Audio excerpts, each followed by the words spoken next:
Graça e paz, irmãos.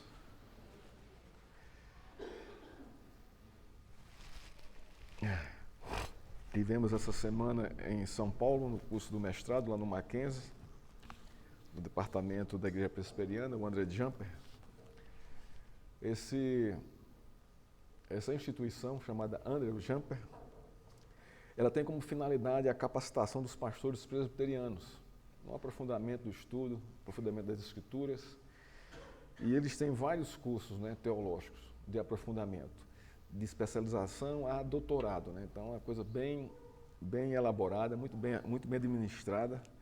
E a intenção é justamente essa aí, capacitar os pastores para que os pastores capacitem a igreja, né? Isso é fantástico, irmãos. E eu tive lá essa semana, tive um módulo, né, sobre pregação expositiva, a introdução à pregação expositiva. Mas o interessante é que o convívio, né, com outros pastores, a gente compartilhando as realidades, né, isso é muito rico, não é? Você ouvir testemunho de pastores, amigos, e os desafios que se encontram diante dele, não é? Sem exceção, sem exceção nenhuma. Todas as igrejas, irmãos, passam por crises, né? Todos eles me falaram assim, pontualmente, né, de crises que eles estão vivendo no ministério. Isso nos conforta e nos desafia. Por que nos conforta? Porque a gente vê que nós não somos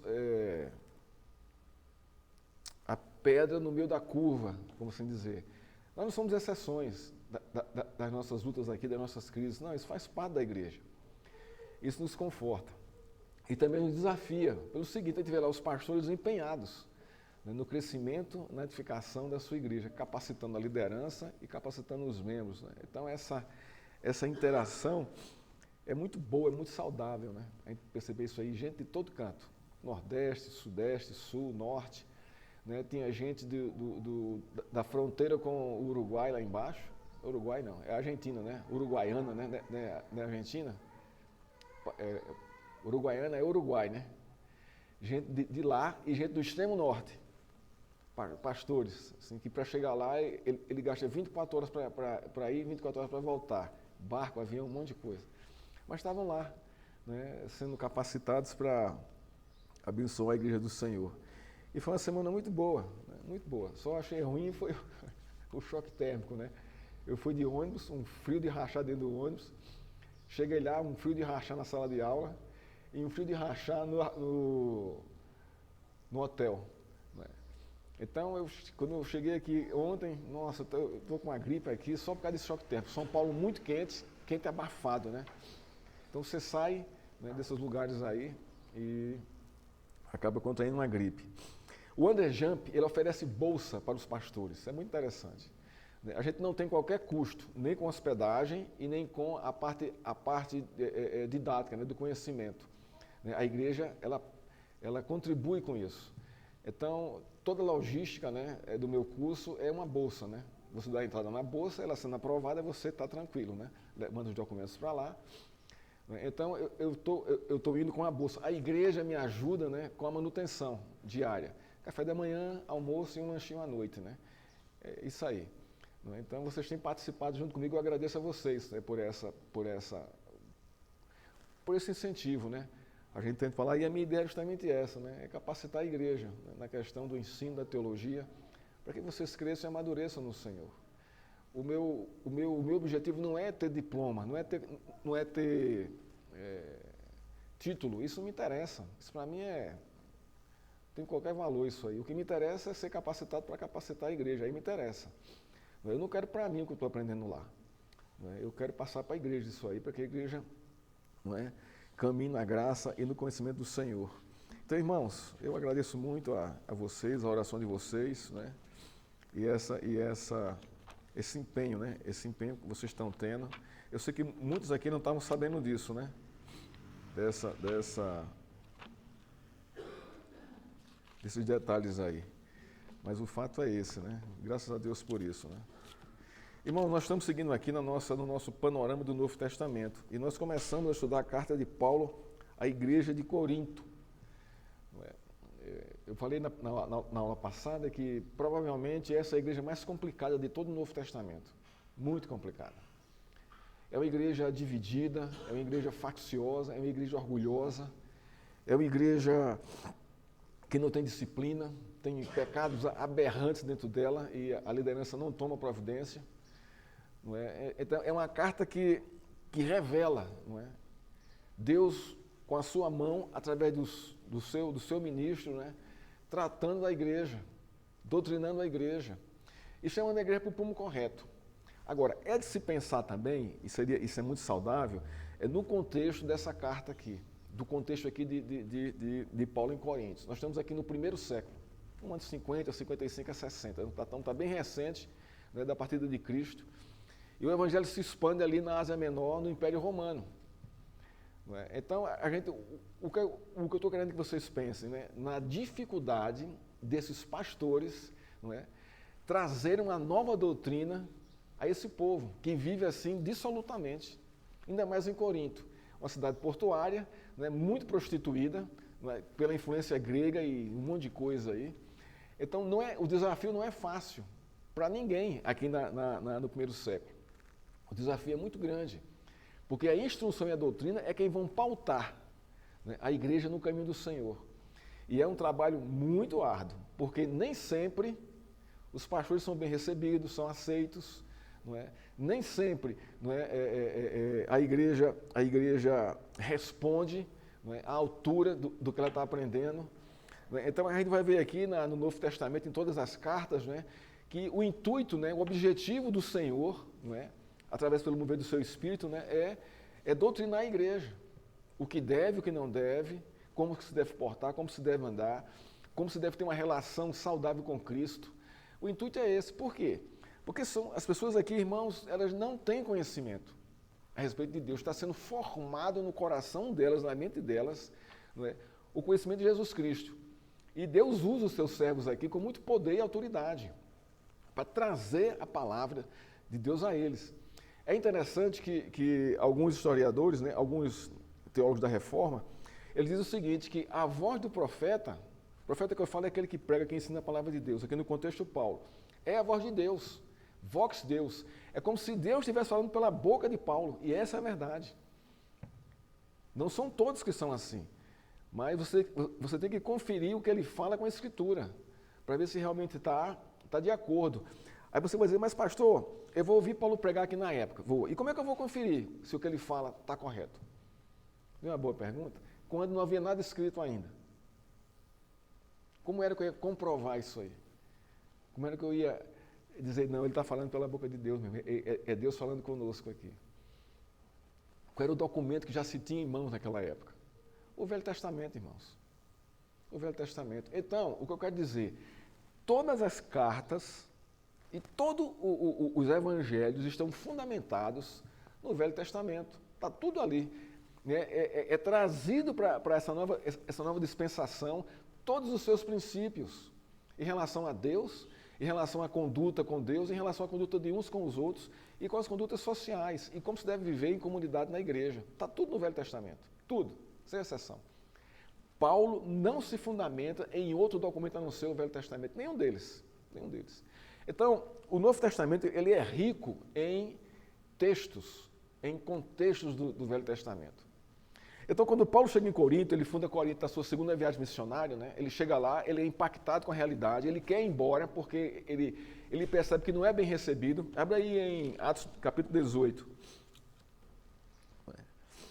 Então, ele quer ir embora, porque ele teme pela sua vida, pela reação do povo, pela reação lá da população, né, que estão ouvindo a mensagem dele. Não é? Ele chega nas sinagogas, né? Isso aí está no verso 4, né? E ele continua pregando, né? Mas no verso 9, é o que eu quero falar aqui, certa noite Paulo teve uma visão em que o Senhor lhe disse, não tenha medo. Então aqui mostra como é que Paulo estava nessa situação em Coríntios. Ele estava morrendo de medo. Com relação aos judeus, com relação aos gregos, não é? Era uma região que havia muita influência grega, né? Nesse contexto aqui. Os gregos gostam da retórica, isso a gente sabe. Os pagãos gostam os judeus gostam dos sinais, não é? E Paulo não tinha qualquer retórica e não tinha qualquer sinal. Ele apenas pregava Cristo crucificado. A gente vai ler aqui na carta aqui. Então ele está com medo. Ele está com medo. Mas olha só, pelo contrário, não tenha medo. Isso aqui é Deus falando com ele, Jesus Cristo falando com ele. Não tenha, pelo contrário, fale e não fique calado. Olha o desafio. Mas aonde é que Paulo tem a confiança de continuar o que ele está fazendo? É em Cristo Jesus, irmãos. Assim como os profetas falaram no Velho Testamento, Jesus Cristo está falando aqui diretamente com Paulo. Não tenha medo. Continue falando. Porque eu estou com você. Aí dá aqui o fundamento. Eu estou com você. Olha só. Paulo não está vendo Jesus Cristo, Paulo está ouvindo Jesus Cristo e não, ele está comigo. Continua. E ninguém ousará lhe fazer mal. Nesse contexto aqui, de Corinto. Por quê? Pois tenho muito povo nessa cidade. Por que foi que Deus deixou Paulo em Corinto? Porque havia muito o quê? Muitos eleitos. Muitos eleitos. Isso aqui é interessante, irmãos. A gente não sabe aqui em nosso meio, em nosso contexto aqui, quem são os eleitos. Muita gente combate a eleição, né? Tem muita crítica em cima disso aí, principalmente as pessoas que não seguem o calvinismo, né? Elas fazem crítica muito séria.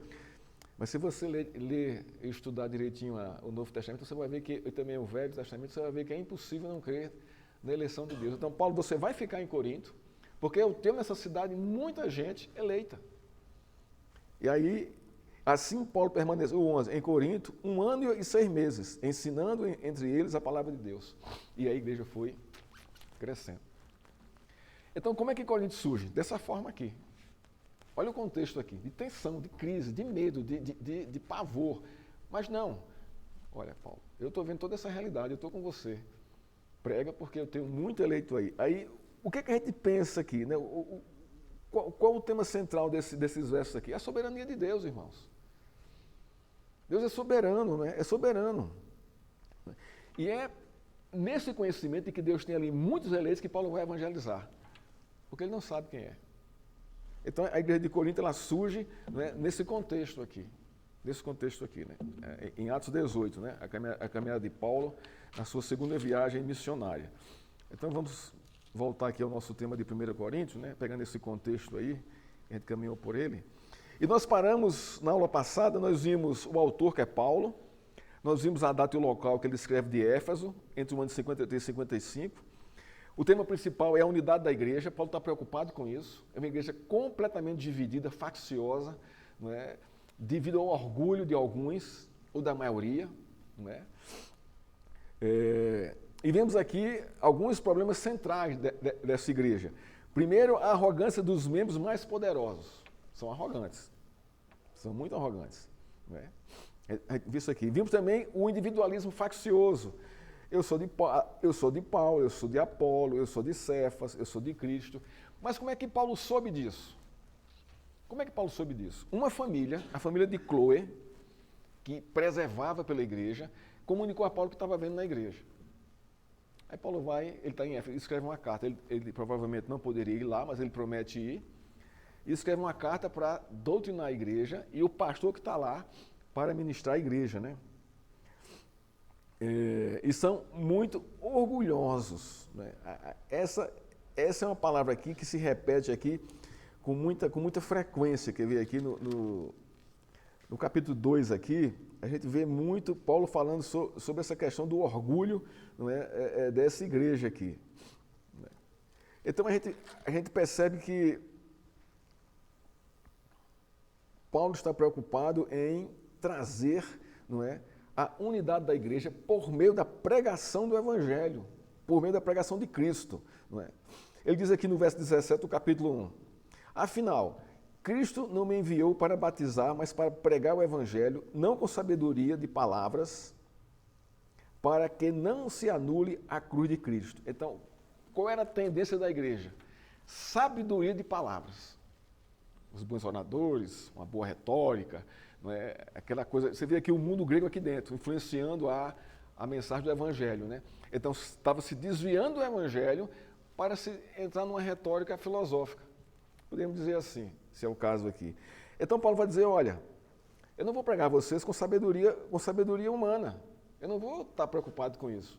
Em dissertar aqui temas filosóficos, não, eu vou falar aqui do Evangelho de Cristo. Sabedoria, para que não se anule a cruz de Cristo. Não é?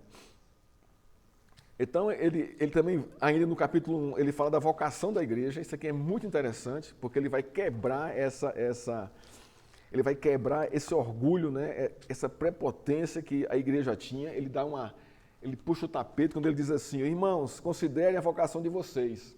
Para um pouquinho e pensa. Por que Deus chamou vocês? Por que Deus elegeu vocês? Não foram chamados muitos sábios, segundo a carne. Nem muitos poderosos, nem muitos nobres de nascimento. Então, Paulo começa a descartar a influência desse grupo na igreja. Vocês não foram eleitos por causa disso. Isso não tem nada a ver com a eleição de Deus. Ele continua aqui. Pelo contrário, Deus escolheu as coisas loucas do mundo para envergonhar os sábios. Vocês são loucos, porque creram na loucura do Evangelho, da pregação do Evangelho. Irmãos, imagina isso. A gente não tem a dimensão dessa realidade porque a gente não está no mundo grego. A gente não está imbuído numa realidade onde a filosofia, o gnosticismo, né, essa sabedoria humana era muito latente para você se projetar na sociedade. Né? A gente hoje, isso existe, mas não tanto, mais nas academias, né, onde ali é uma briga de orgulho muito grande, né, entre os doutores, né, um querendo passar por cima do outro. Então, mais ou menos é isso aqui na igreja. Né? E escolheu as coisas fracas do mundo para envergonhar as fortes. Então, Paulo está começando a pontuar, olha, vocês são loucos, vocês são fracos, diante de Deus, diante do Evangelho, porque Deus não leva em consideração a sua capacidade de retórica e filosófica, isso para ele é lixo.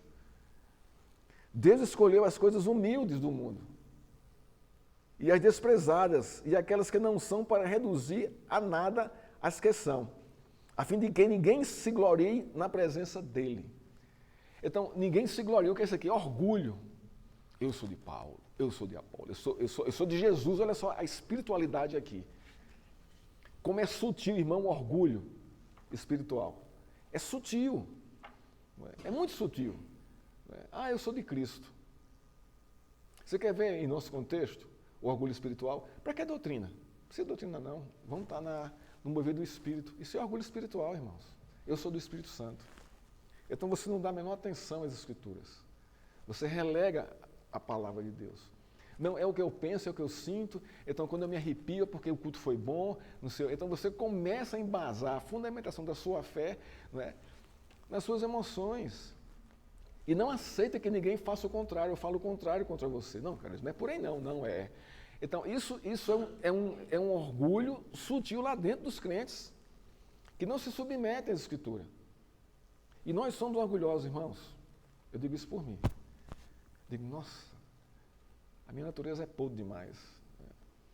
Então Paulo vai dizer o seguinte, olha, irmãos, vocês estão com um entendimento completamente fora de prumo. Eu vim aqui, a carta é para aprumar vocês na questão da doutrina da adoração e na vida eclesiástica.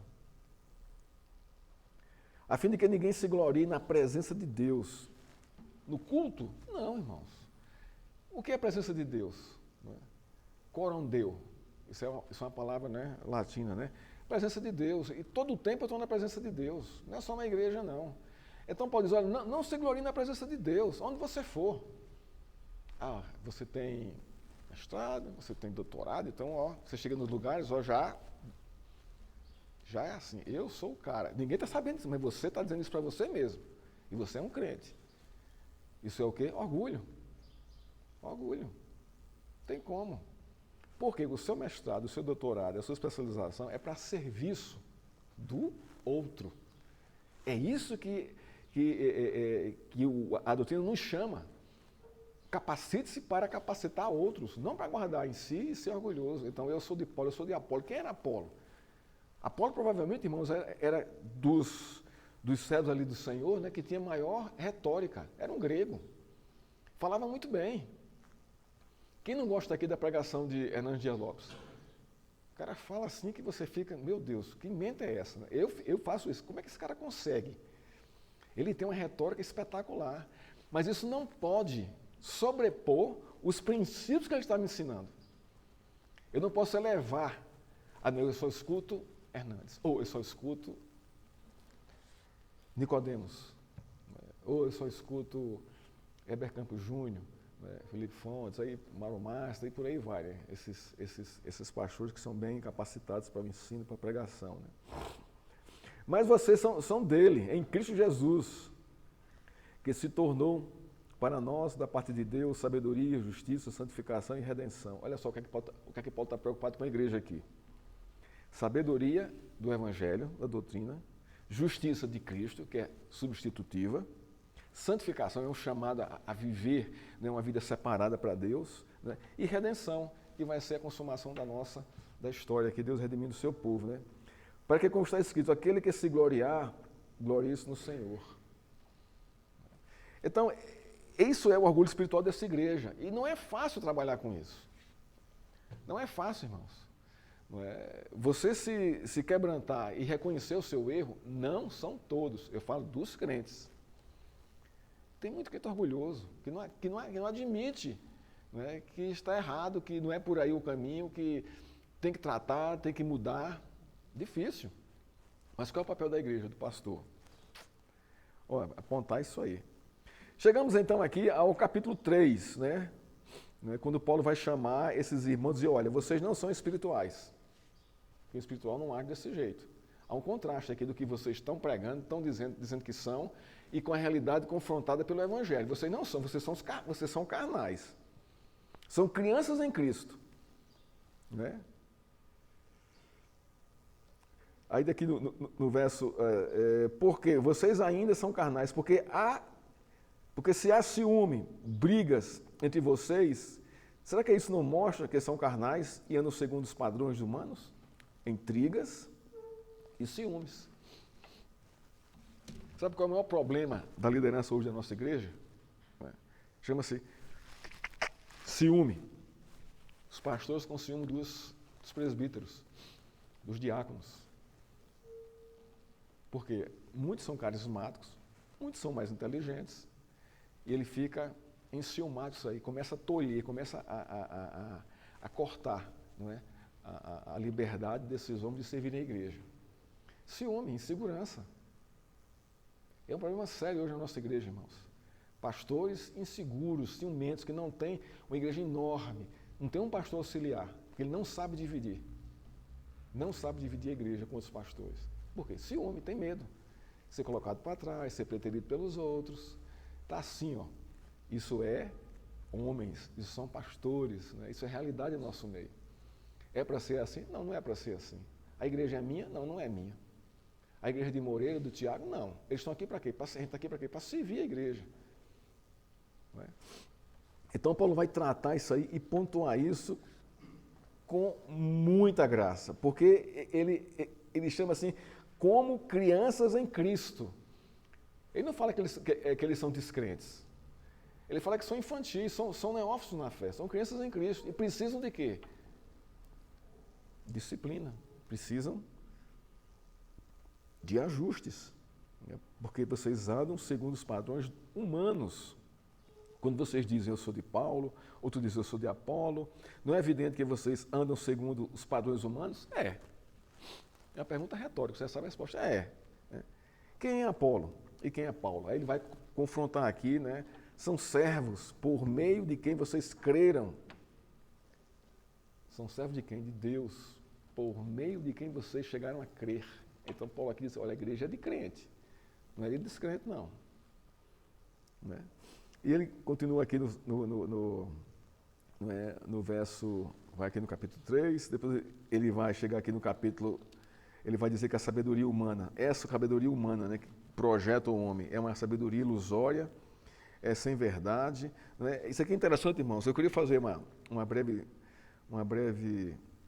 pontuar aqui, um breve esclarecimento aqui, eu não estou aqui, Paulo não está combatendo a sabedoria quando você a retém e quando você a distribui. Paulo aqui não está retendo aqui que você não seja capaz, não se capacite. Paulo não está dizendo isso. Paulo aqui, Paulo era um apóstolo altamente capacitado, mais do que todos eles, falava várias línguas. Mas o fato é como isso é usado em minha vida diante de Deus. Esse é o problema.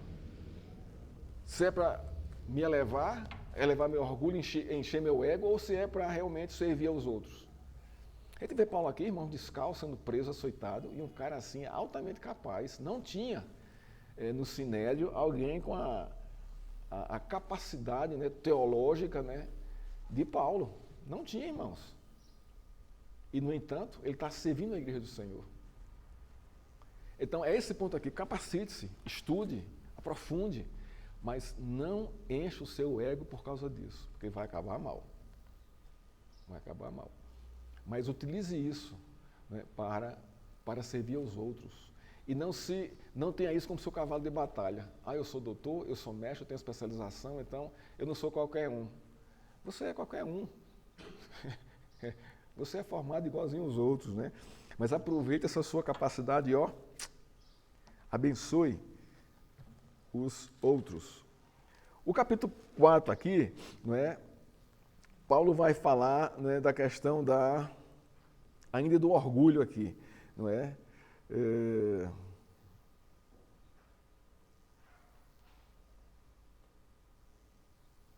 Olha o verso 14 aqui, do capítulo 4. Não escreva essas coisas para que vocês fiquem envergonhados, pelo contrário, para demonstrá-los como meus filhos amados. Olha só, o carinho de Paulo com essa igreja, né, trazendo essa realidade deles aí.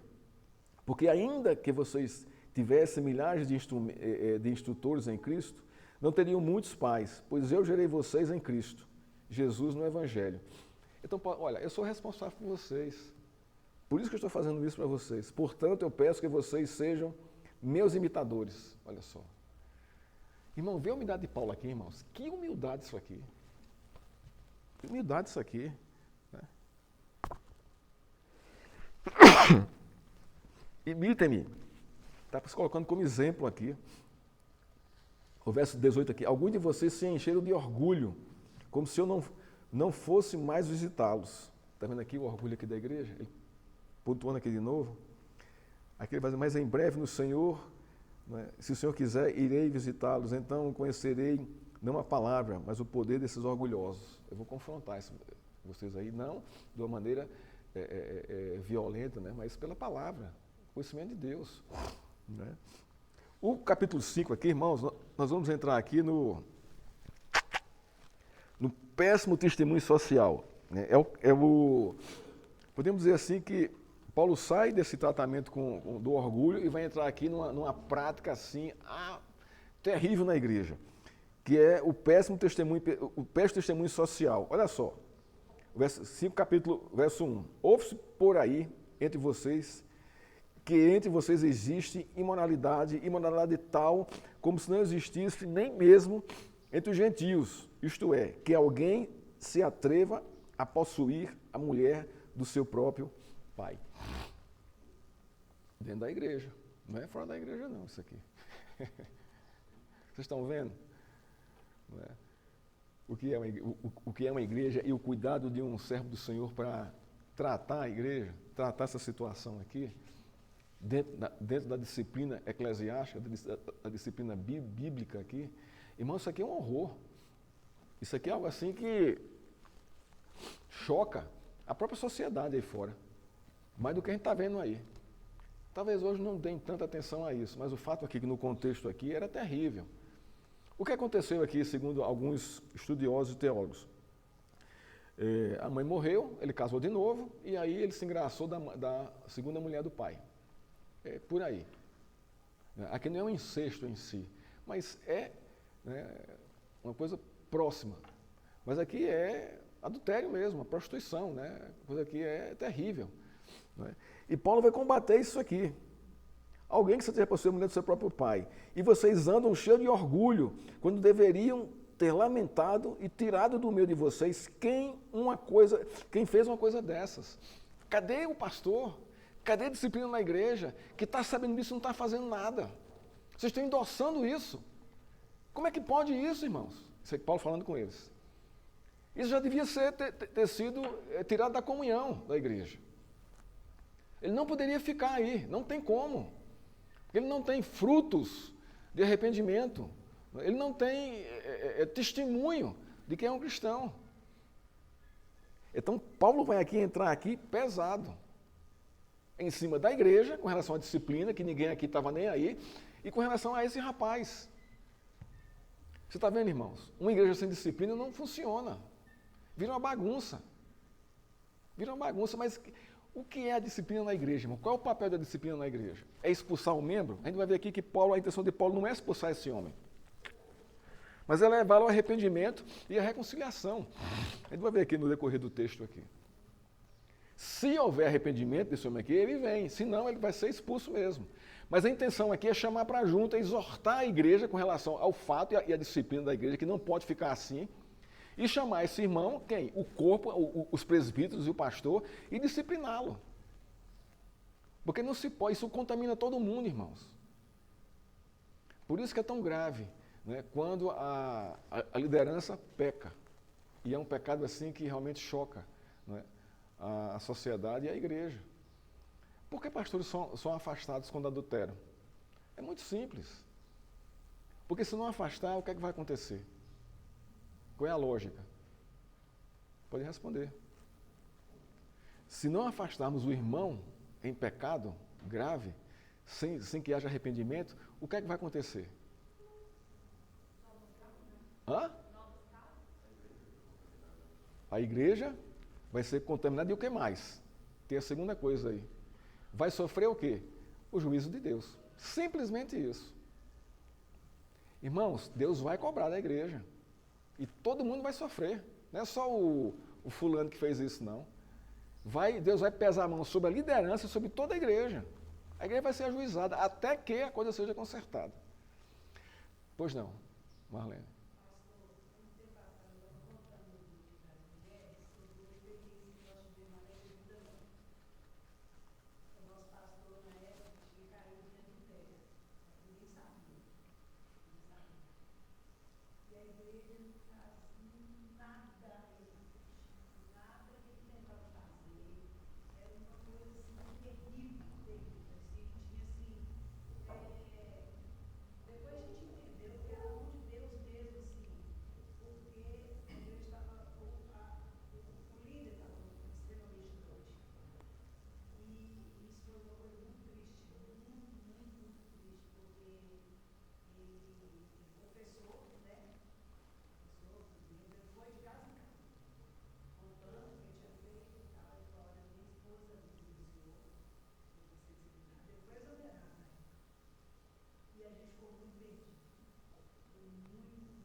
É.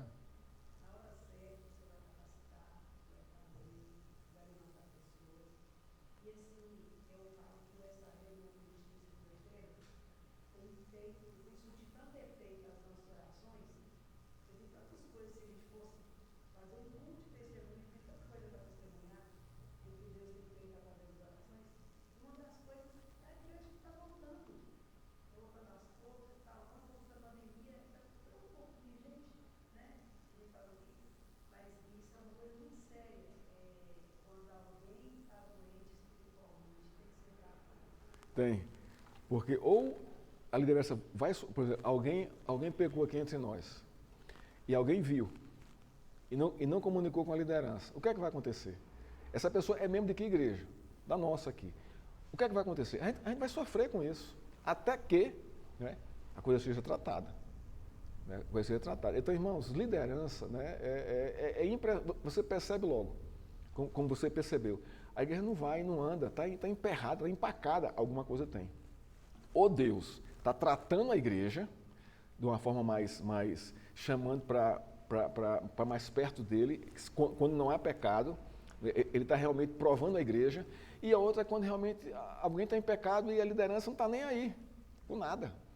Então, a coisa vai minguar, as pessoas vão, quem sabe vai começar a sair, porque sabe, e sabe também que a igreja não está fazendo nada. Como é que pode isso? E a gente vive hoje, irmãos, em nosso contexto, uma crise muito grande de liderança, muito grande, muito grande. Pastores que estão assim, caindo assim, de uma forma terrível. E não é só isso, caem, né, e querem permanecer no ministério. Quando eu estava em Varginha, teve um caso muito interessante, né? Pastor titular da igreja. Assim, um cara assim, homem de Deus, começou a discipular uma recém-convertida. Olha o perigo. Eu não faço isso, nem vou fazer isso, a não ser aqui em sala de aula, mas pessoalmente, a mulher era casada. Eu digo, não se meta com isso, nem presbítero, nem diáconos, não façam isso, porque o laço é muito grande. E o que aconteceu? Ela vinha para o gabinete dele, o discipulado era no gabinete dele. E ali aconteceu o adultério, no gabinete da igreja. E aí a coisa, né, ficou. Os presbíteros começaram a desconfiar, mas, né, não tinha certeza disso. Né? Até que a mulher dele denunciou. Ele foi chamado ao conselho da igreja, foi aberto o tribunal, né, tribunal eclesiástico, e ele confessou que realmente tinha adulterado. O que foi que a igreja fez? Mandou embora. Digo, olha, você está em disciplina, você vai sair do pastorado, quem vai assumir é o pastor auxiliar, e você vai ficar sentado e ouvindo aqui sendo tratado. Ele não aceitou. Não aceitou. Porque olha a tese dele. Mas eu não confessei meu pecado, por que eu não posso continuar? Eu digo, não, irmão, não é assim não. Tem que haver tratamento. As coisas não são assim. Você precisa passar por um grupo de conselheiros para casais, você e sua esposa tem que tratar isso aí. A esposa perdoa, tal, essa coisa toda aí, e ele foi embora. Não ficou na igreja, não aguentou a disciplina. Aí foi para um outro presbitério, chegou lá, começou a trabalhar na congregação, olha só, sem ser tratado, essas coisas aí. O que é que vai acontecer, irmãos? Claro que a gente não quer isso, né? Mas a tendência é cair de novo. Porque não houve tratamento. E ele está sob juízo ainda, porque não submeteu à disciplina da igreja. Então, o que Paulo está fazendo aqui, não é chamar esses irmãos, é chamar a igreja e chamar os irmãos para tratarem desse caso. Que é muito sério isso aqui. Olha só o que ele diz aqui. A partir do verso 2 aqui.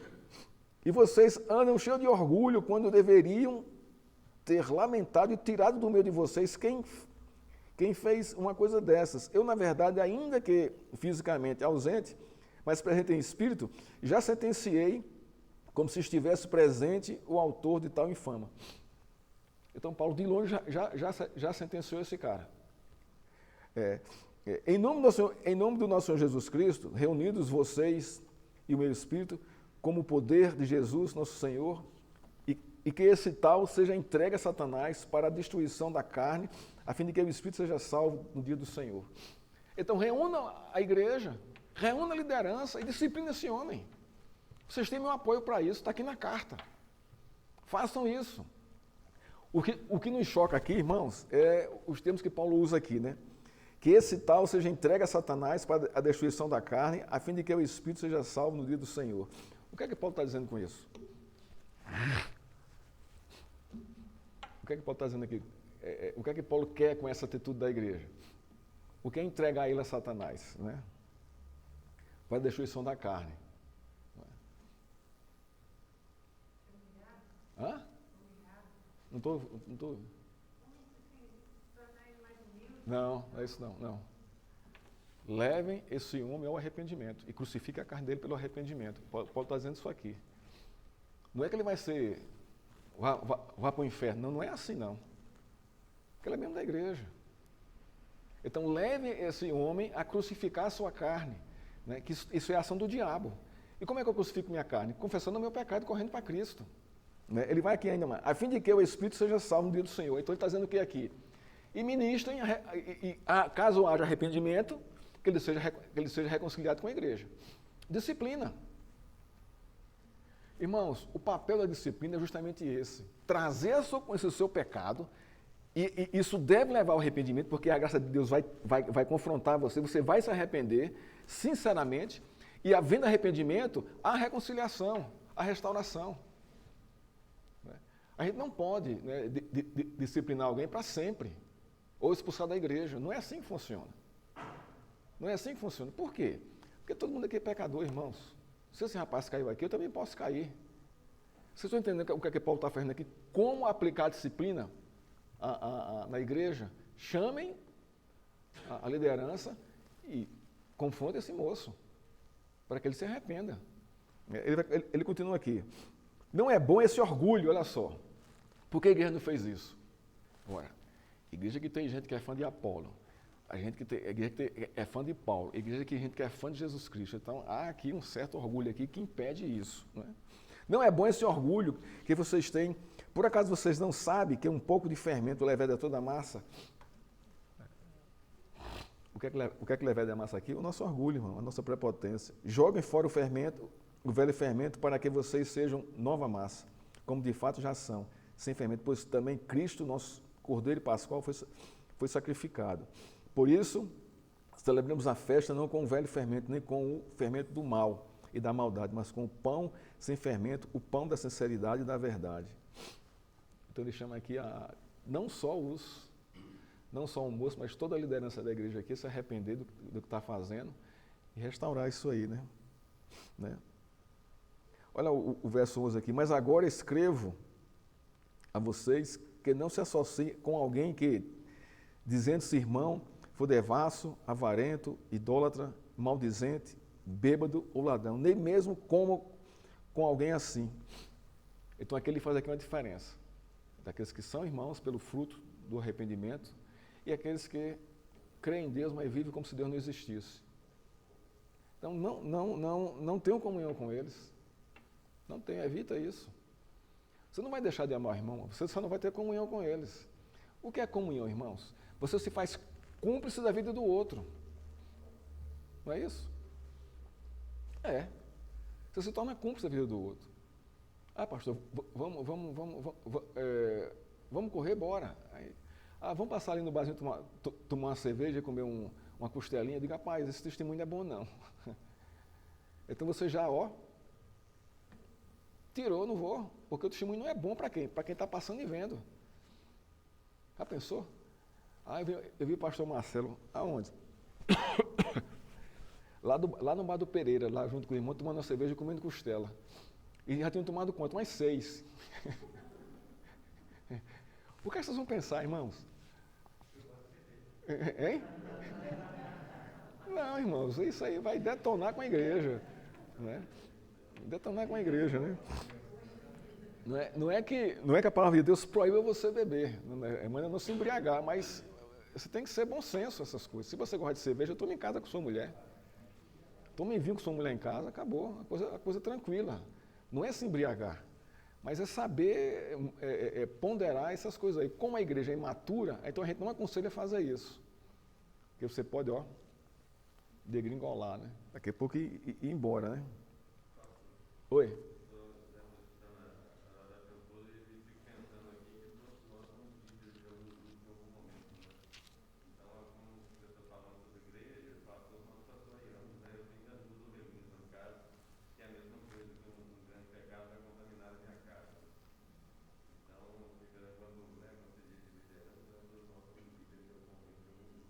Você tem que ter bom senso, gente. Tem hora para tudo. Eclesiastes fala sobre isso. Não é? Você tem hora para tudo. Você não pode sair assim, né? Passando por cima de todos os princípios. Não, tem que ter bom senso. Aí o 13 aqui, ora, os de fora esse Deus julgará, expulsem o malfeitor do meio de vocês. Caso não haja arrependimento, expulsa esse cara da igreja. Manda ele embora. A liderança chama e diz, olha, você não se arrependeu, cara? Então a gente vai dizer, ó, a gente vai pedir para você não frequentar mais a igreja. Ele pergunta, por quê? Porque o seu testemunho contamina a igreja. A questão é essa. Não é? Isso é doloroso? É, irmãos, é doloroso. Eu já participei de situação como essa. Não é? O rapaz não mostrava nenhuma atitude de arrependimento e continuava fazendo as mesmas coisas. A gente chamava, ok, pode deixar, eu vou consertar. Daqui a pouco de novo, então não se converteu. Eu disse, cara, você não tem como fazer parte da comunhão da igreja. Não tem parte. Então você está fora da ceia. Está fora da ceia. Por quê? Porque não houve arrependimento. Irmãos, a disciplina, isso aqui é uma coisa interessante. A disciplina não deve tirar o disciplinado da ceia. Não deve. Por quê? Não é uma boa pergunta? Por quê? Porque a ceia é meio de graça. A ceia é meio de graça. Não é? Ali é o alimento espiritual.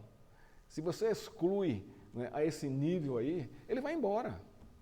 Ele não quer saber mais de igreja. Ele tem que entender isso. A sua disciplina é um acompanhamento mais de perto com a aliança da igreja, nessa situação, nesse caso aqui, mas você pode ir lá e tomar a ceia, porque você está em processo de restauração. Isso vai te ajudar.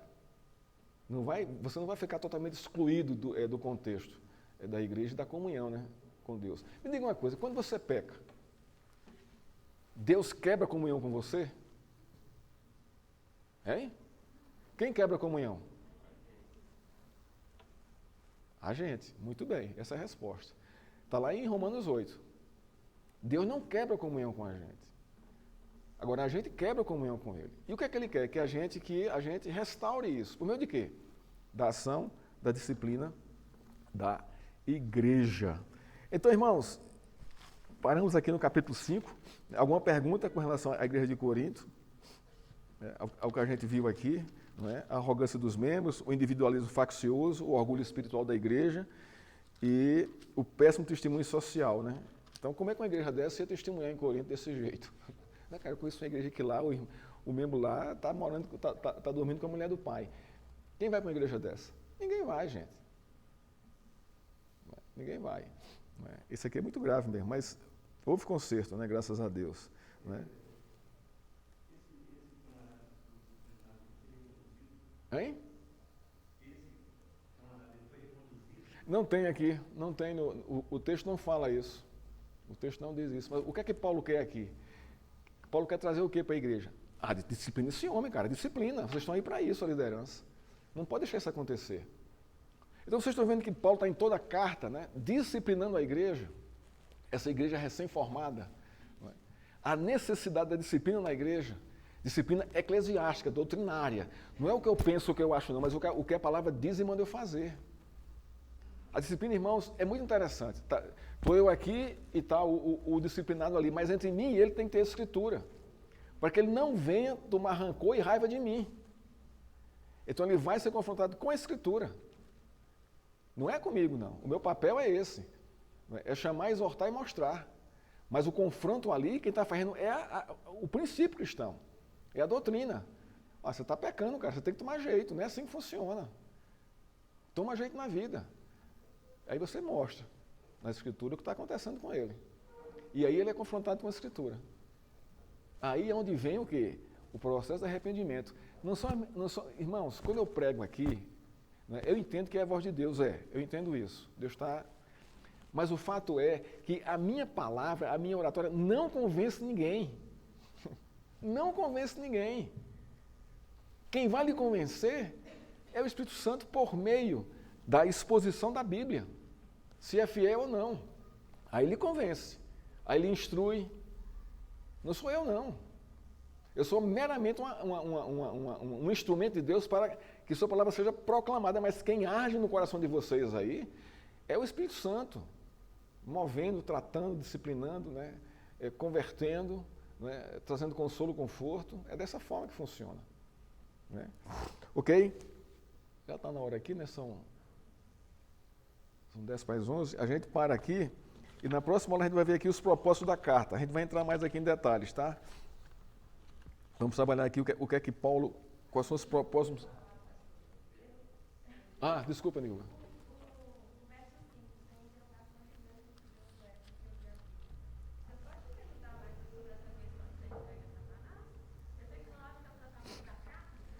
Tá, vamos lá aqui. Deixa eu ver se tem algum comentário aqui. Tá.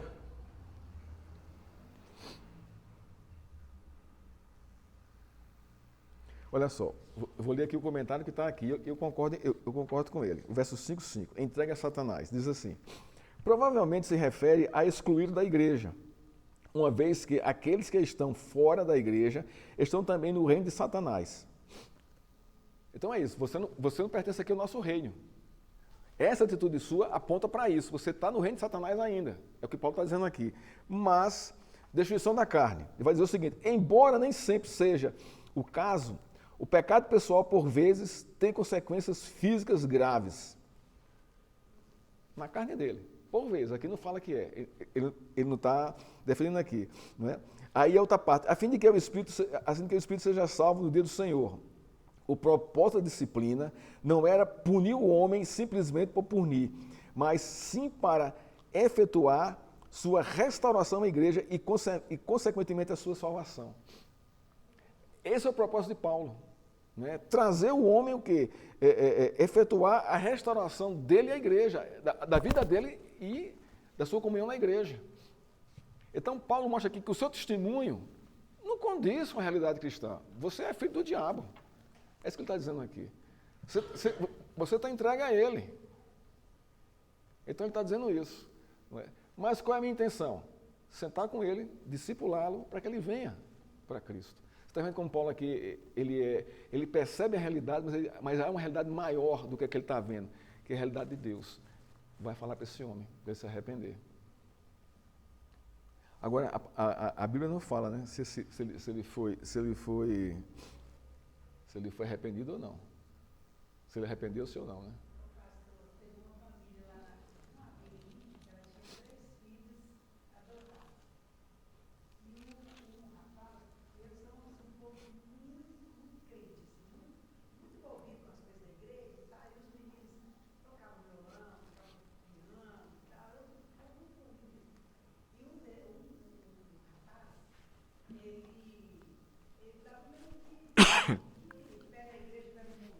É.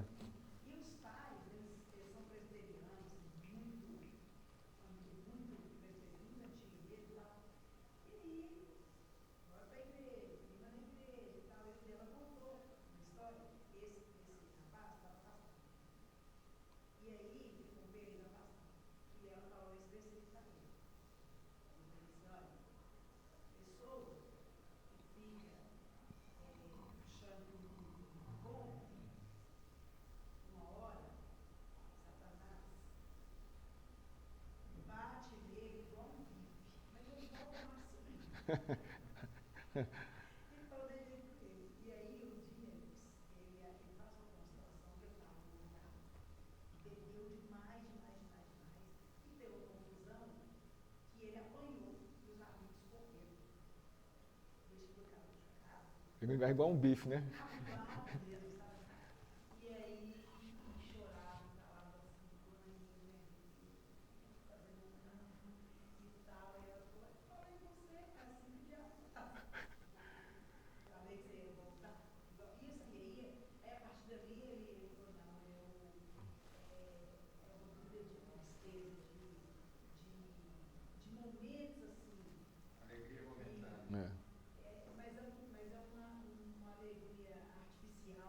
É prazer, né? É prazer da carne. É.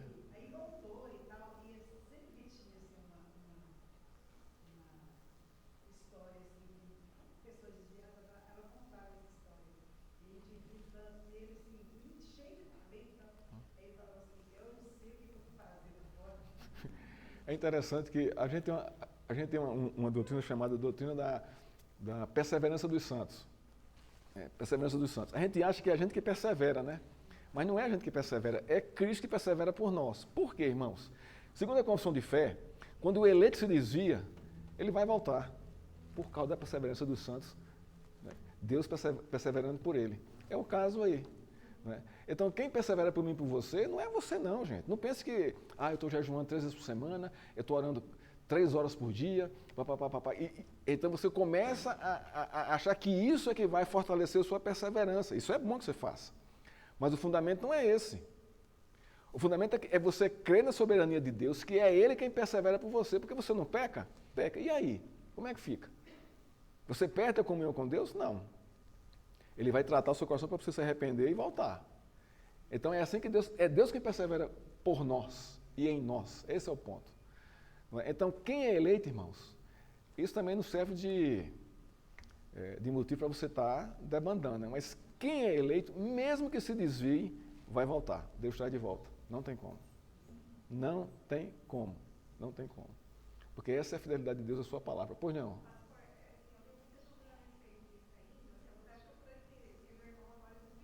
Hum.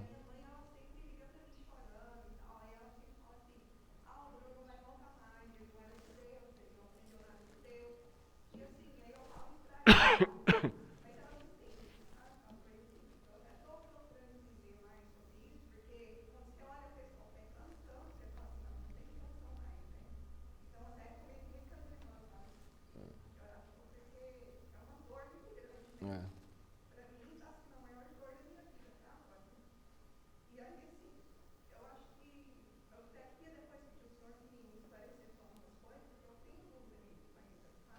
É. Não, Deus está fazendo, né? A gente que não consegue perceber. Esse é o... Gente, se nós cremos que Deus é soberano, que Ele é o autor e consumador da minha fé, não é você. Qual é a nossa tendência? É sempre o lado ruim, é descambar, porque essa é a nossa natureza. E Deus sabe disso, irmãos. Não há mérito em mim e em você nenhum. Todo o mérito da nossa salvação é de Cristo, até da perseverança. Então, se Deus elegeu e ele se desviou, não é? Deus está deixando lá. Deus está deixando. E a seu tempo ele vai trazer de volta. E pode até levar. Mas ser eleito não tem como. Ele vai estar com o Senhor. É interessante, surgiu uma discussão muito interessante essa semana lá na sala de aula a respeito do suicídio. O suicídio vai para o inferno sendo crente? Sim ou não? Você é crente. Aí você entrou, né, num estado depressivo tão violento que você não deu conta, se matou.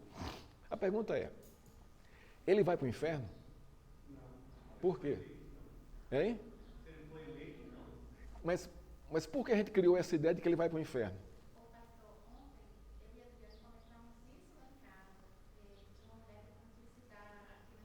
Ah.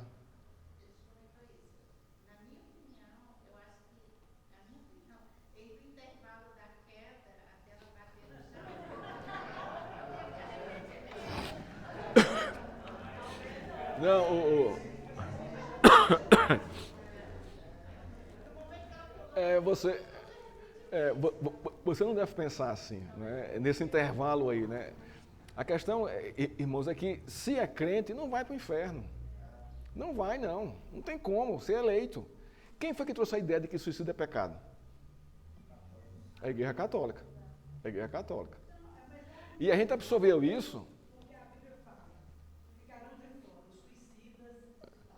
Ficaram de fora, que não são crentes. Então.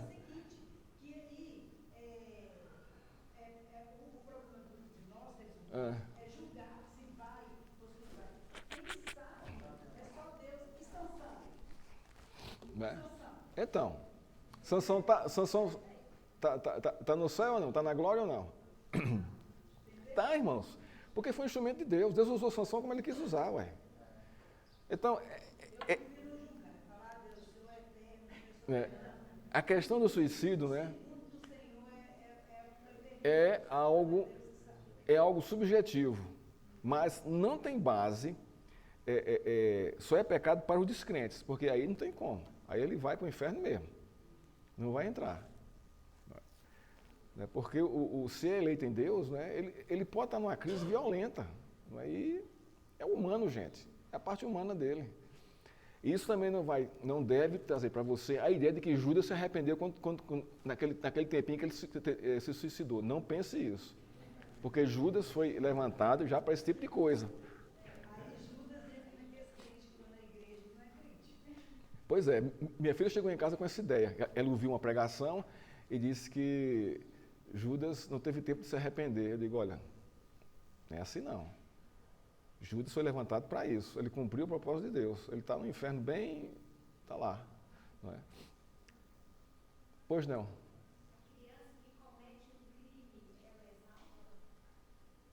Bom, se for eleita, é. Porque vai haver o perdão, vai haver a reconciliação. Esse processo, né, do arrependimento não é para todo mundo, crianças e adultos. Crianças e adultos. Se arrependeu-se, irmãos. Ora, quem matou Jesus Cristo, irmãos? A gente não pensa nisso, né? Fui eu, foi você. Você não arrependeu-se disso? Claro. E aí? O que foi que Deus fez? Ele restaurou. É porque a gente fica preso muito aos conceitos, né, filosóficos, sociais dessas realidades. Não é? A criança, ela matou, não tem direito ao arrependimento. Claro que tem, irmãos. Claro que tem. Agora, ela vai pagar as consequências do pecado dela. Isso aí ela paga. Mas ela pode se arrepender e pode ir para o céu, sem nenhum problema. Alguém aqui já visitou um presídio? Já? Você já foi na ala dos crentes? É bom, sei lá. Para você ver o testemunho desses homens. É.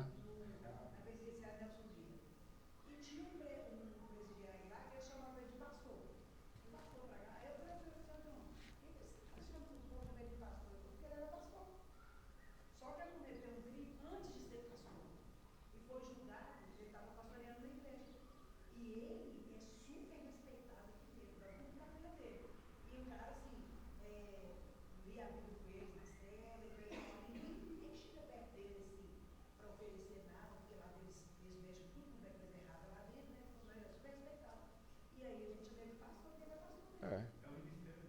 Não, cara, todo mundo se arrepende. Deus usa. O apóstolo Paulo, a gente acha Paulo uma beleza, né? Nossa, esse cara aqui é. Né? Mas ele consentiu, ele estava vendo Estevão sendo apedrejado, não fez absolutamente nada. Lasca o pau, roga mais pedra, consentindo com tudo. Ele foi o quê ali? Co-participante, irmãos, do assassinato de Estevão. E o que Deus fez com esse homem? Então a gente não pode limitar o poder de Deus em hipótese alguma. Eu visitei, né, uma pessoa fazia um trabalho evangelístico nos presídios, né, e era interessante quando você entrava numa cela e tinha um crente na cela. Assim, pianinho, mansinho, assim, pianinho humilde. Né, e reconhecia, não, pastor, Marcelo, eu fiz isso mesmo, eu mereço estar aqui. Olha só a consciência dele. Mas eu sou um salvo em Cristo Jesus. Os outros lá, não, eu sou inocente, não sei o quê. Cara, alta periculosidade, né? Os caras dizendo que era inocente da história. Eu digo, isso precisa se arrepender. Ok, irmãos, então a gente para aqui. No próximo domingo a gente vai falar sobre os propósitos da carta. E também vamos entrar com mais detalhe também no que é que Paulo está querendo aqui, né? Ok? Vamos orar então. Senhor, obrigado por tua palavra, por tua bênção, a tua ministração ao nosso coração, Pai. Nós vemos aqui como o Senhor é um Deus amoroso, um Deus consolador, um Deus confortador, mas também é um Deus justo, que disciplina para a vida, com fundamentos em tua doutrina. Obrigado, Senhor, por esse exemplo, por essa realidade da Igreja de Coríntios, que nós possamos aplicar aqui a nossa vida, Senhor, os ensinos de Paulo, os seus princípios aqui, a não sermos orgulhosos, a não sermos arrogantes, a não criarmos facções na igreja, e a não nos envolvermos, Senhor, com pecados sexuais, não é, em nossa vida. Nos ajuda, Senhor. Livra de todo mal, toda tentação. Assim te oramos em nome de Cristo. Amém. Amém, irmãos. Hoje eu vou estar pregando sobre o Salmo 20. Se você puder ler em casa esse salmo, não é? Ou se não, lê o...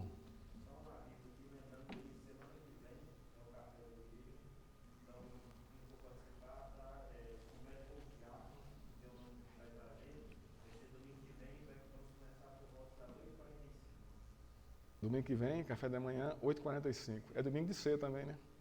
Domingo de manhã. Então, a escola dos adolescentes, o material já chegou, a gente começa a partir de maio. Não é? As crianças de 8 a 12 anos, né? 8 a 12, né? A partir de 12 anos. Então, elas vão ter a sua lição, ó, a lição nosso material é muito bom mesmo. Eu dei dando uma lida nele ontem à tarde, e fiquei encantado com o material. Então, quem vai ser o professor, hein? Ah, tá legal. Então, você está na escala aí. Tá ok, então. Então, irmãos, Deus abençoe, um bom almoço, um bom descanso, né? E até a noite de hoje.